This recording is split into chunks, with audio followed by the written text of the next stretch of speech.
did this the last time. I forgot to move my mic in front of me. That's what I do. My mom brain, you guys, my mom brain. But yeah, so as I was saying, Ruin of Roses was a huge shock, especially if you're not used to level 5 spice. And then great plot. And so I was like very excited for this though after reading Shifter Romance, and this was literally like what I devour for the last 8 months. Like, but times 10 because it's so funny and it's so well written. I think that's the biggest thing. A lot of shifter romances are not written very well, in my opinion. There's They're like not just a handful of authors that can do it. definitely. Especially when you add the spice in, and especially at the level of spice that Breene put into this book. Um, I've seen very few, I read a lot of shifter like sort of series and stuff, but I've seen very few of them done as well as this book was done. Yeah. Yeah, I'd have to agree, and I'm very excited for the next one. Although she did miss out on a good pun.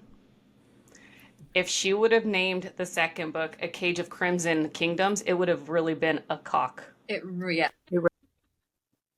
She missed out on that. I was like, damn. But I'm very excited for that. So, with all that being said, let's just kind of go down here. I'm going to go in the order that I see you guys on my screen. So, Bookish Bennett, um, give us an overall review with no spoilers. So, because we'll do a spoilers like at a little later. Okay. So an overall review, going into it, it's I'm trying to think of how to word it without any spoilers because it's just so good. Let's see what I wrote. I mean, there could be like a little, but like no heavy plot, So do you nothing want that would actually like like a spoil it. summary and then Yeah. thoughts? Okay. Um, I say Aurelia. I don't know how do y'all say her name? Same. Okay. Ariella. I said Aria. Really? See, I love that too. I say Aurelia. She's an outcast drug maker who works for Granny, this big drug lord, that their drugs are ruining kingdoms. And Weston, our Mr. Alpha, he is tasked by his king and queen to find and take down Granny's drug ring. And he just so happens to come across Aurelia, and she just so happens to be his fated mate.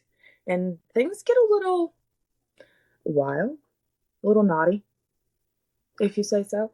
But it's just about what they go through after finding each other. And there's, without giving away any spoilers, there's so much depth in the whole thing. And that's really what I loved about it, is she put so many different things in there on the sly that it's not like an in your face, hey, this is what's going on. But you're like, man, that really relates to like even today. So I don't know. Yeah. I love it. What is your star rating, and then what is your pepper rating? My star rating is 5 because I just love when I find somebody that I really like. It's hard for me to give them anything less than 5, honestly, just because I just love them. I mean, I like her style of writing. I like the snarky comments, the witty banter. Hadriel is one of my favorite book characters ever written, if not my absolute favorite. So I absolutely give it a 5-star rating. Spice level, I give it a 4 because I have read some stuff where I was like, is there any plot at all? Right. I mean, it's porn. The level in the actual scenes, I would say, is pretty high because she is descriptive. She does go into, it is open door in your face. And it's also spoken about after the fact. But I would say it's more of a 4 than a 5 for me, just because it's not every single page. There is a good, solid plot. Yeah. Sounds good. So I would agree with all that. I love the book. Now I am a little bit harsher when it comes to rating books. Um, because if I gave every book I loved a 5 stars, it's like every book would be a 5 star because Yeah. I love reading. So for me, and let me pull up. So for my scale, I actually gave it like a 4.5. And if I pull it up, loved it is means there's it's absolutely perfect. There's not one thing I would change. Now for me, that that's very hard to get that like a perfect for Right. me. And loved it is I'm gonna buy like every special edition. I'm gonna buy the Kindle. I'm gonna buy the audiobook. Like I'm gonna buy every version of it because I love the book that much, right? Like I want to just throw the money at the author like this. For me, it's between a 4 and a 5 because I really liked the book. I enjoyed it. There was only a few things that I'm like, oh, I wish, I could change this or I would rather have that, right? Like there's just minor things that I would have been like, oh, I, want to know more maybe, right? Of certain things. But it's always a reread and it's a book that I'm always going to recommend to people. Right. Um, but I don't feel compelled to buy every single version.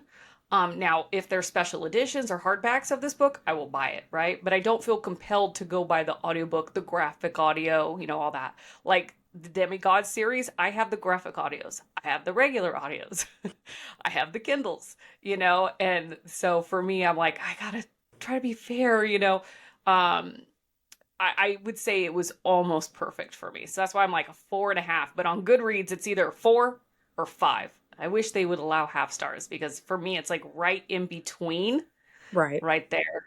And then spice level, let me pull up my little handy dandy picture again. So I don't know if you guys have seen my spice level, but I actually have 6 spice levels. Or let's see here. One, two, no, actually, yeah. No, sorry, 7. I have candy, which is no spice, right? It's innocent. It's everything. One spice is I call bell pepper.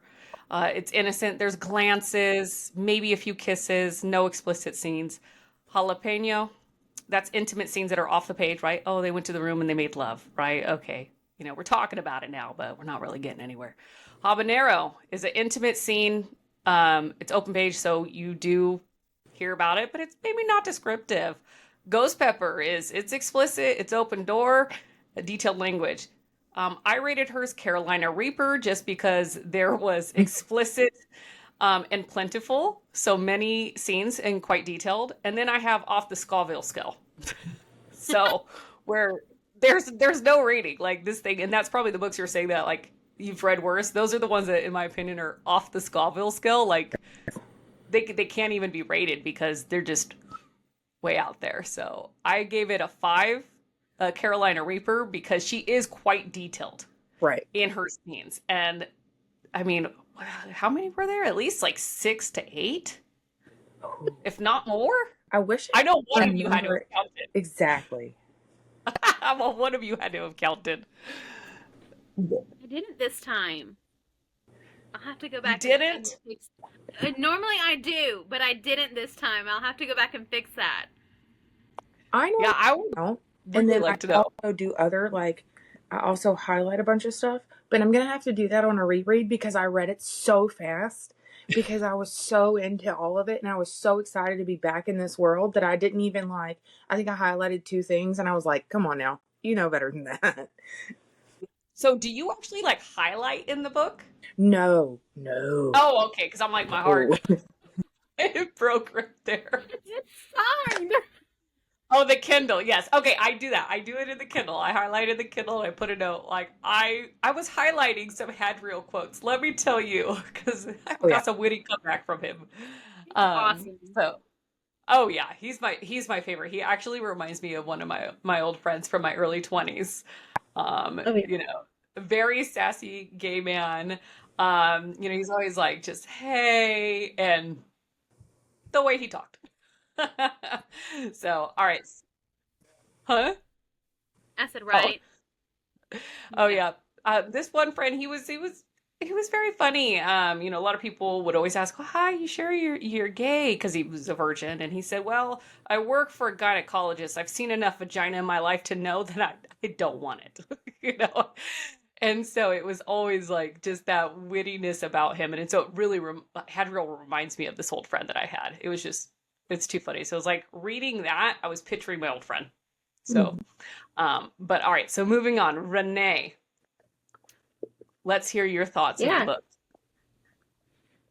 I definitely gave it a 5 star. My scale is a little bit different as well. Typically, a 5 star for me is pretty similar to yours, Nishell, but it's more like, will I read it again? If it's a definite yes, I will read it again, which I have already started to reread, which I do not do. Then it's a 5 star for me. If it's a 4 star, it's something I really like, but I would likely maybe read it again, but their probability is probably not. A 3 star is it's a good book. I will not read it again, and I'll probably forget the plot. So, I would say that I would rate this one a 5 star. Um, like Bookish Bennett said as well, I also would say like a 4 star, but I agree with your scale as well there, Nishell, on it's Carolina Reaper, possibly off there. So Yeah. I've definitely read Spicier, but that's not to say that it wasn't spicy. Oh yeah. As far as my review goes, I would say this book was definitely a book that resonated with me in a lot of ways because with Aurelia, she reminds me a lot of myself in my 20s. You know, a little naive, a little bit uh not really knowing the world well because she's very sheltered in a lot of ways.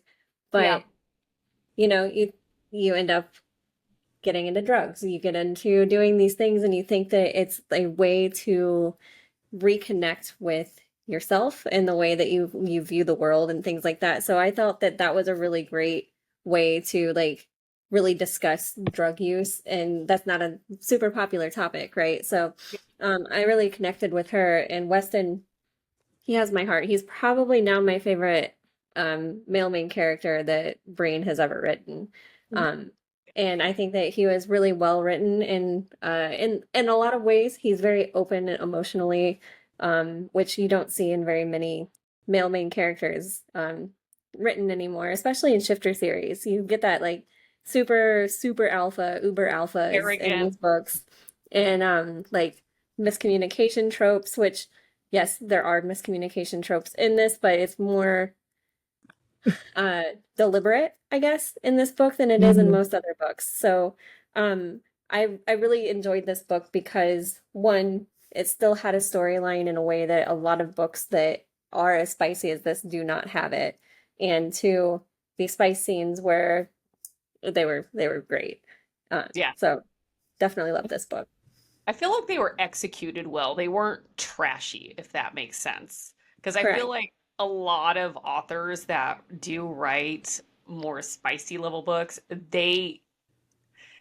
it's not eloquent. Like it's trashy a lot of times. And hers was very nice. Like, okay, you could tell they were having fun, they were getting down dirty, but the way she describes it, you feel like, okay, that's like that could be you and your partner, right? If you are the type of reader who puts yourself in the point of view character, right, of Ariella, like, okay, like that's how you would want to be treated, right? It was respectful, it wasn't disrespect, and there was like the fun naughty talk, but I feel like a lot of authors that do smut, they just make it like Chatsworth porn.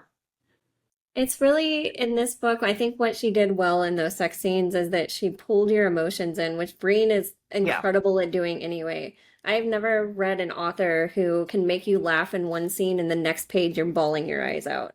And I'm Yeah. not a crier, especially when it comes to books, but I cry almost every single book that I've read with Breene at some point or another because all of her characters are so relatable and they are so based in reality in ways that most authors don't do anymore. I feel like a lot of authors nowadays are just checking off trope boxes, like, oh, Yeah. how many tropes can I add into this book? Whereas Breene kind of seamlessly takes those tropes and just builds them into her storyline. So I think like I remember that she had mentioned in at some point or another that she has a difficult time trying to find what tropes are in her books, and I think it's really because her books aren't based on tropes like a lot of the romance genres are right now. So she writes the story and then the story kind of goes around all of that. um so I think with her, with going back to that, I think with her sex scenes, you get the emotion because you have already made um a connection with the characters, an emotional connection because she's great at building that emotion and building the get to knowing these characters in ways that you wouldn't find in a lot of smuttier books. I agree with that. Mm, I do have something to say to build off of that, if you don't mind. I Of feel course. like with her books, especially her like higher fantasy books like these and The Demigods of San Francisco, The Ruin of Rose, like The Full Ruin of Roses, if you strip away all of the fantasy stuff, it's still a story that you could see for the most part happening. Like, it's not something that's so off the wall that it's not even relatable if you take the fantasy stuff out of it. Yeah. With her books, you take away all the fantasy things and you can still see almost all of this playing out in real life. You Yeah. see, instead of Weston being an alpha of a pack that's tasked by a king, you see him being like a sheriff or something like that, that finds this girl that just so happens to be a drug maker and he falls in love with her. I mean, you can see it relating to real life while still being based in a fantasy world that's fun and it adds to it, but it doesn't take away from the story. Yeah. Exactly. That's what Agree I with like that. about her books. Yeah, I agree 100%. And yeah, Weston would be a sheriff. Let's be honest. He would. He's not going to be a CEO. He wants to be a No. sheriff in like Montana or something, you know? Yeah. He wants some trees and some mountains. But yeah, I would agree with that assessment of it because every book that I've read of, or every series, like I'm making my way through the Leveling Up series right now. And to me, that's actually the most relatable because I'm turning 40. So, having a woman our age and things like that. And there's a lot of humor. And I love the fact that like all her books, like you look at, Ruin of Roses, you look at Demigods, you look at Chosen, and you look at Leveling Up, and none of them are comparable to one another. They're all like 100% different, and it just shows the range of her imagination, where she goes from Chosen, which is a lady who is, almost this like messiah, right, to save these people, and she's going through ruins, and she's this badass woman warrior. And then you go to Leveling Up, where it's like a divorcee, she's thrown into the supernatural world, and it's just nonstop laughter, right? She goes from writing something super serious to something just super funny. And yeah, that's what I love about it. But all right, so we're going to move on. Jessica. So let's hear your thoughts and your review of the book. Pretty much on point with Renee. Like, the thing that I love the most is how she made them. I mean, she had Weston struggle with his feelings towards her because he knew. He was like, no, I know she's the one that has done this, and it's causing all of this pain. But at the same time, he couldn't ignore her. And I mean, so you could see the battle he had within himself to stay away from her, but not. And I love how she wrote it because she didn't make it over the top. That's the stuff that I can't do. I can't do the over the top stuff. I Yeah. mean, you get some of these books and it's the miscommunication trope like you talked about earlier. It's something over something little significant and it's a huge blow up. And then it's, oh, I'm sorry, and then we fall in love again. But with her, it's not a huge blow up, and it's something that would make sense as a miscommunication or misunderstanding. Like she's not aware. Like when I say she's totally naive, and it's because of how she was brought up with Granny.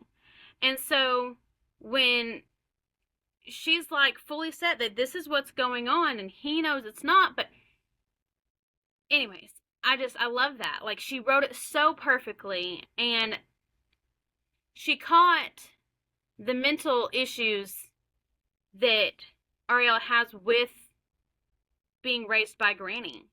And that's not something you can get away from. Like that's not something you can just flip off. So, I think she did perfect with that because that's another thing that drives me crazy is when an author brings in this kind of trauma but then it's not.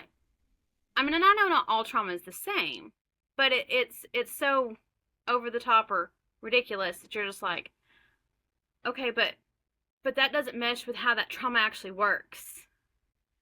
So I loved that. I love angst. I love it when I cry and I laugh and I get mad and I laugh and I get, get angry. I love it. Like that, when a book makes me feel that way, that is my Yeah. chef kiss. That's my 5 stars. When you can bring out all of those emotions and you make it make sense, not like, okay, but that's when you get my 5 stars. And I Yeah. agree with the spice level because I read quite a few. I read different genres. I'm all over the place. And some of the ones that I've read are, like you said, basically porn. And I'm like, okay, there's no plot to this, is there? I think I'm just gonna.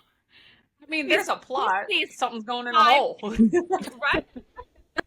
I'm gonna skip these 7 to 10 pages of just the whole sex, and then maybe they'll start talking again. But hers aren't like that. Like you said, there is a Yeah. connection, and how she's able to do it with how she's able to go to absolutely nothing, no spice, to a cock, which I'm in bed with right now. Like, it's just talent. I'm in bed I mean, with we my don't cock. need to know what your personal life is, okay? I'm in bed with it because I need to reread it. Me too. Oh, it's just funny. I'm sorry. But I mean, I have 2 of them. Double fisting it now. I came prepared. It's like, I'm no amateur. I needed to get into this. I was like, but no, I do need to reread it because I, like you guys, I devoured that thing within probably, and this is while taking my kid to baseball practice, while taking and getting groceries, a day and a half. I also slept at some point. I don't know when, but I did. I think But I'm the only one who took days. I took like 4 or 5 days to read it. I savored it. I couldn't.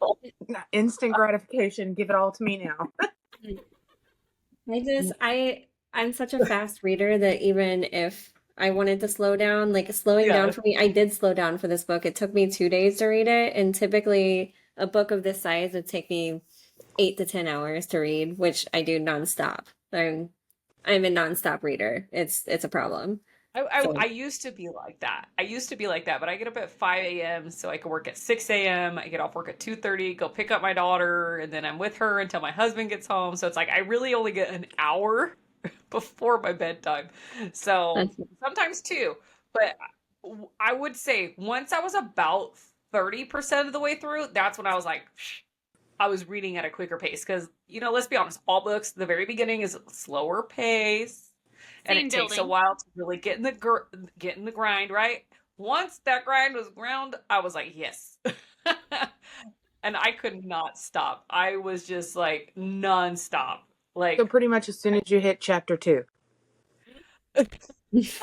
surprisingly, no. We'll discuss this a little bit later, but I can pretty much tell you, like, right when I was like, okay, I'm not putting this shit down. Like, I need to like quicken the pace.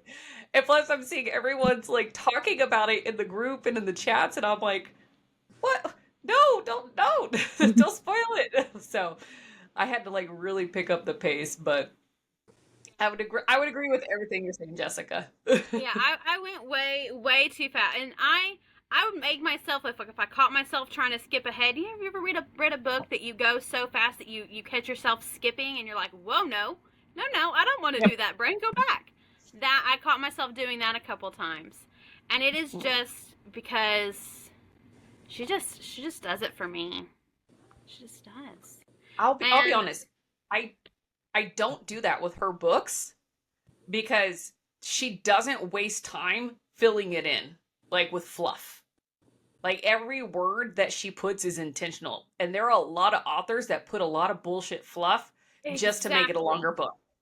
And so hers, I never feel like I need to do that. there are authors I've read their books and I'm like, okay, get with the fucking program. Like I've been reading this book online for free, and it's like they'll have like, let's say it's Renee's chapter, right? Okay, we see Renee's point of view, and then we're gonna go back in time. Now we're gonna hear Bookish Bennett's point of view. Oh, now the next chapter we're gonna hear Brianna Nicole's point of view, and I'm like, we fucking get it. Like, so I DNF'd it because I'm like, we don't need every character's point of view on a situation I that don't we even know. know and that is why exactly I where you always put your go piece. back.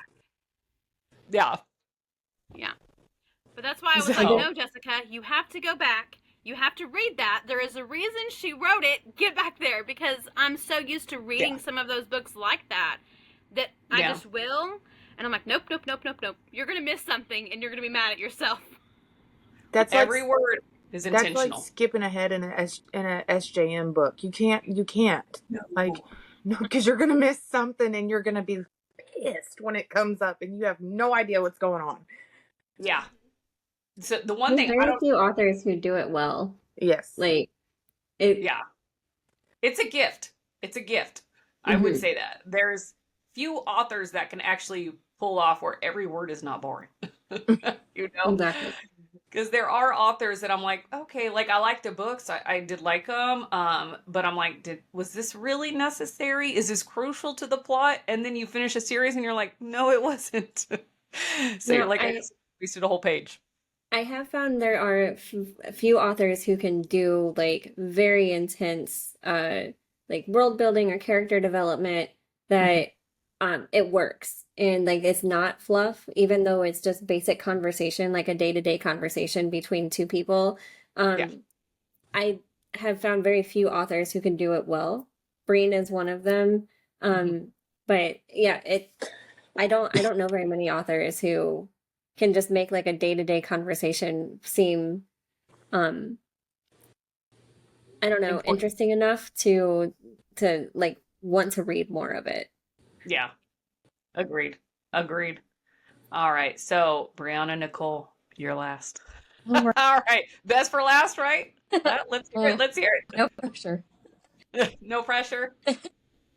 So I have to say what comes to my mind first is like a spicy shifter sanctuary. Just like you can fully dive right into the story, like right from the beginning. And I know we all say Ariella differently. I'm sure we'll get like an official consensus from the queen soon. But Yeah. Just how she starts with just like fuck fairy tales. You know, it just starts off and I was just so gripped by her. Did you cackle at that? I did. I was like, "Oh, this is gonna be good." I'm like ready. It set the tone. It did. It set the tone perfectly. And I love anything with a found family. I can't help it. I'm a sucker for that. Mhm. So when she started to find that through the story, you see her resiliency. You see how both she and Weston clearly have post-traumatic stress disorder. Like clearly have all of these mental health things going on. And I love that you guys talk about how real, like it's fantasy clearly, but it is so realistic. Like Breen's stories are so realistic. It's not full of fluff. It's very she goes from being very deadpan and factual, just like how Ariella can make such terrible bleak jokes about the reality of her life. And then, you know, the next moment people are literally wolves walking around and it's just like, yeah, of course that just tracks. It makes sense. Right. You just do get so enveloped, and I did give it 5 stars. But Ruin was my intro into KF Breene, so I feel like that just being back in the first world that I got to join, I was very eager to get back to. I cannot wait until she's with Finley. Cannot. Anyway, no spoilers because we have no clue if and when that's going to happen, but of course it's going to. I'll probably cry. But I mean, Unpopular opinion. Did you like her better than Finley or no? Because I did. I can't because I'm not. connected. I felt more connected to her too, and I can tell you guys why more in the discussion part. But yeah, Eager to hear that. It's really tough for me because I love them both so much. Now, I love Reagan. I love so many of her strong female characters. You know, talking about Chosen, talking about Demigod, talking about Dee Dee, Rhea. like, yeah, just all of it. They're just all such good characters. I would have a really hard time picking a favorite. Um, Oh, I'm just talking in this universe. Like, I want to see like battle to battle. but I do think that Ariella grips you more from the very first. So Yeah, I might have to give it to her. I might have to give it to our girl. I'll agree 100%. I feel like with her life situation where she literally had no choices, she had so much trauma, and even though she had this trauma, she still wanted to look out for others, even the others that hated her to her core. Yeah. You know, versus Finley, yeah, she wasn't popular, but nobody hated her to her core. You know, people were still just kind of like, oh, that's Finley. You know, Mm. but people are like, ooh, Ariella, like, oh, They you like know, walking disease. I mean, yes, yeah, yeah. Yeah, so I think she definitely pulls at your heartstrings a little bit more, like right out the gate. yeah. Yeah. I mean, they're both definitely victims of their own circumstances, and you could definitely tell that from the get-go for both of them, which I Yeah, really liked a lot because with Finley, you see a more like a closer discussion or a more intimate discussion about poverty and living in poverty and feeling like you have no choice but to do XYZ. Whereas with Aurelia, um, you feel like, you know, she's probably also in poverty, right? But at the same time, she is a character who is built out of circumstance as well, where she knows better, but it's what's keeping the rest of her entire um, little village afloat. So yeah, they're both floating on the same sort of mountain, but Yeah. in different ways. Yeah, I'm an Appalachian girly. I know we've all kind of talked a little bit about like, what home is like for us, but this story really gripped me in a way that, in Appalachia, it's a very impoverished region, and substance use is absolutely rampant. So I felt like I could really connect with the story for yeah, sure. yeah, definitely. Yeah, I grew up with my mother was a drug addict, my father was a drug addict, and so we moved every other month, and then we were taken away by CPS. So I could really relate to Ariella a lot more than Finley. Like I can relate to Finley on the poverty level, but Hmm. as far as like the upbringing, like as far as being around the drugs, and then having to like you're kind of a victim of your circumstances, and you're trying to make the best of those circumstances, and I feel like that was her, right? She was a victim even though she didn't see it, right? She could not see it until Hadriel, Weston, all the people basically opened her eyes, right? She thought she was doing good when really she's being used and manipulated, and it's taken that amount of time. And that is something that happens with a lot of people still to this day. They are victims of these circumstances that are put in, and they can't even see it, you know? Oh, So, definitely. as someone who grew up around that stuff from birth to like 7, it's like, okay, I can relate to that, being around that stuff when it's not good for you. But I was so young, I was ignorant to it all. I didn't realize, what mom was doing. I didn't realize, like, oh, we're going to go see Uncle Jesse. Who the fuck is Uncle Jesse? Oh, well, that's the dealer of the day, type of thing. Here I am watching Chucky, Child's Play at 4 years old, So, like, I can relate to her and, like, as far as that, aspect. So, I really love her character. And I do have to say, Miss Breene is amazing at writing strong female characters. She does not write wimpy bitches. And I love that. That's my I hate it. favorite thing. I Yes, hate it that's why when you she's my tell favorite me that. author. Yeah, when you tell me, oh, this is the badass MFC, and then she whines 95% of the book. No, no, Right? that's not what that term means. I Right? am so over the damsel in distress. Like I'm so over it. Somebody save me. Yeah, to a But I point will where say like this: she mhm. makes them damaged enough that they still need help. So you can still like she's not this all powerful. I'm wonderful. I'm independent. I am strong. I am he woman. She makes them where they are still injured, they are still in need of help. They do need that person, but they're not the whole damsel in distress. So it's Yeah. just how Well, she and finds the balance. I just don't get it. It's insane. well, it goes with that everyone in their life at one point or another needs help from another person. Now, whether that's a therapy, a shoulder to cry on, financial help, emotional, like whatever you need is everyone needs someone or something there to help them in life at one point in time, right? Because nobody in the world is perfect and nobody's a superhero, right? And I think she puts that well, that she does highlight these flaws that we as humans have, but then acknowledging that they have these flaws and accepting the help or accepting the assistance, right? Like we have Alexis from Demigods, she's poor, she's, run downtown, and she, she'll do the pity party to get people to pay for her, but she doesn't want like blatant handouts from Kiernan, right? She doesn't want that. She wants to have support and work for her money. She wants to feel needed and wanted at the same time.